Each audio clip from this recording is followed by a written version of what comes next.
Soon we'll start learning more about the murder of 4 University of Idaho students and their murderer, Bryan Kohberger. The judge in the case lifting a gag order, keeping evidence and those involved in the case for nearly 3 years quiet. But sealed court papers remain hidden while under review.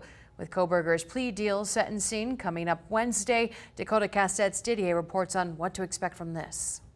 The request to lift the gag order spearheaded by a coalition of news organizations. The order has been in place since Kohberger's case began in Latah County, obscuring many details from public view.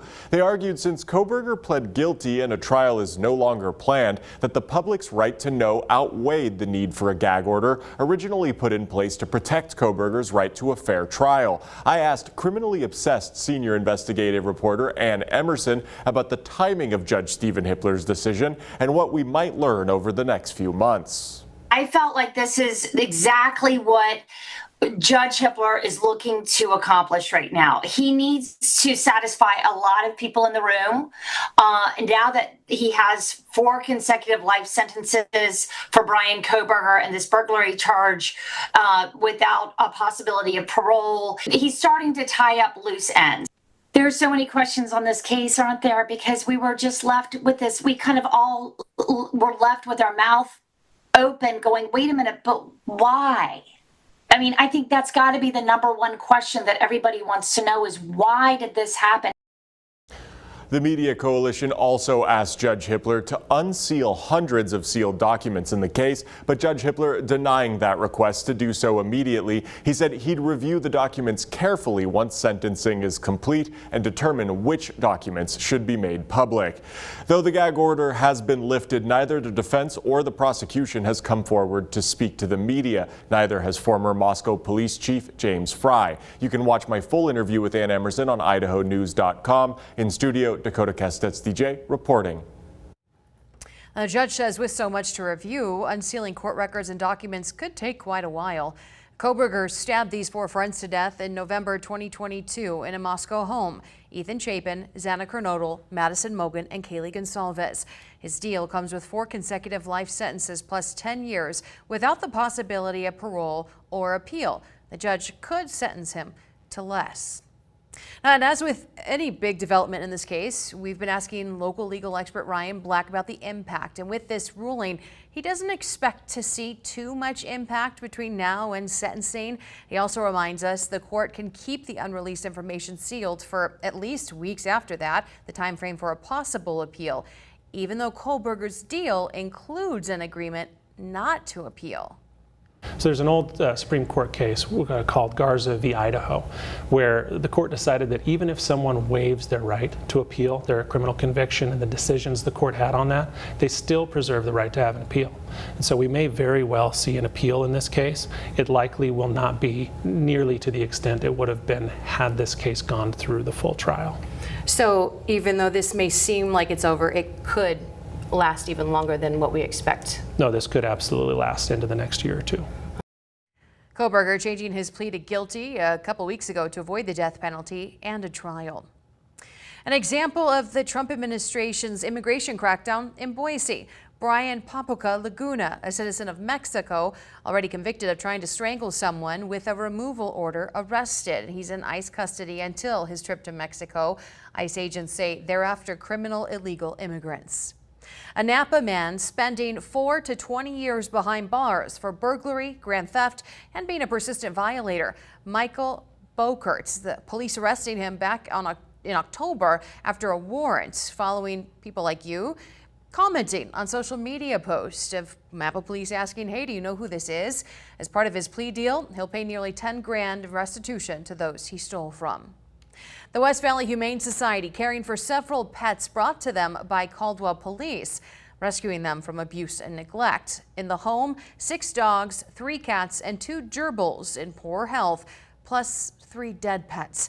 Most alive need a lot of costly veterinarian care, and you can donate to help cover those costs. You can find out how on idahonews.com. Police expect the owner to face charges. All this road construction can really get frustrating, especially when you're in a rush. But for your safety and the safety of others, remember to follow the signs and crew directions.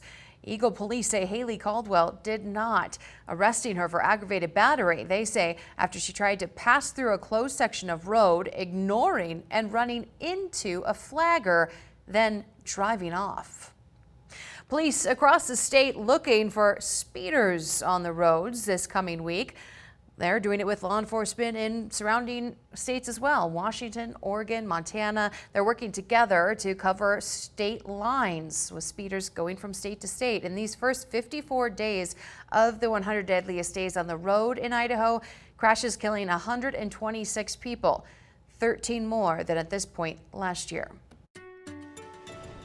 Here's a look at your forecast for the Treasure Valley for tomorrow. As we wake up at 8 o'clock, we'll see a temperature of 71 degrees under sunny skies.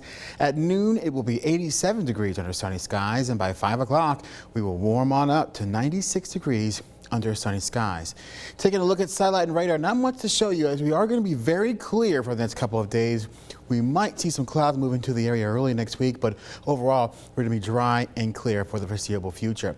And because of that, the car wash forecast, I'm going to give a green light for the day today, tomorrow, and Saturday. So if you do want to get out there and wash your vehicles, it's a good time to do so.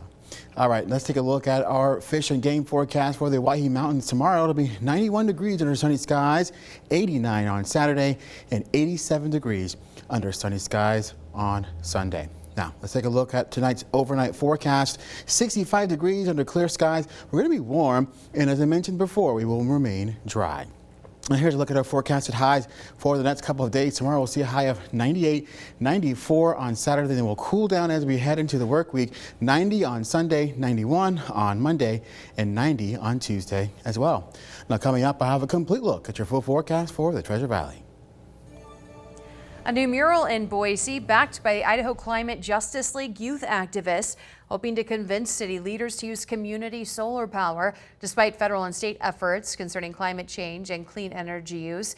The league youth say the mural, Community Solar for All, represents what the use of solar energy could look like.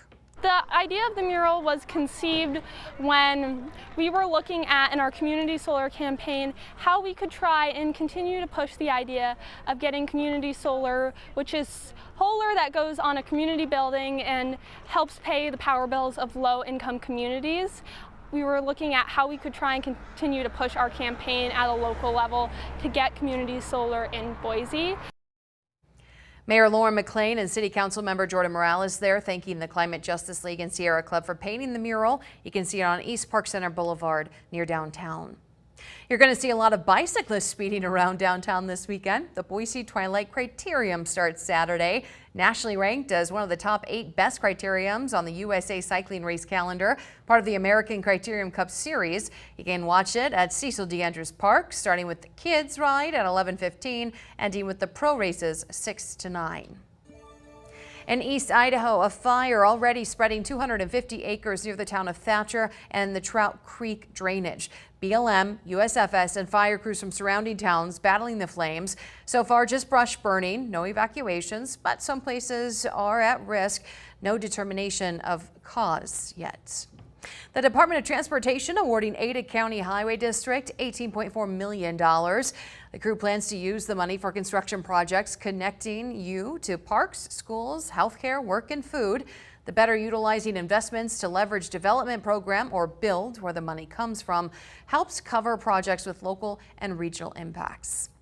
Some changes coming to Highway 16 and the 44 interchange this summer. The new design will include ramps to help make getting on and off the highway safer and easier. To learn how the work will impact your drive, you can go to the Eagle Christian Church until 6 tonight, so you got about 20 more minutes to get down to that informational. We've got an update after a man found dead in the Boise Canal yesterday morning.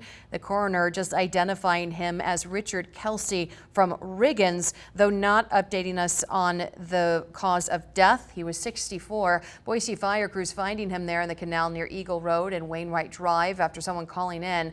They're still looking into exactly what happened. Again, we're waiting on what the coroner determines as the cause of death, though police say his death was not the result of a crime.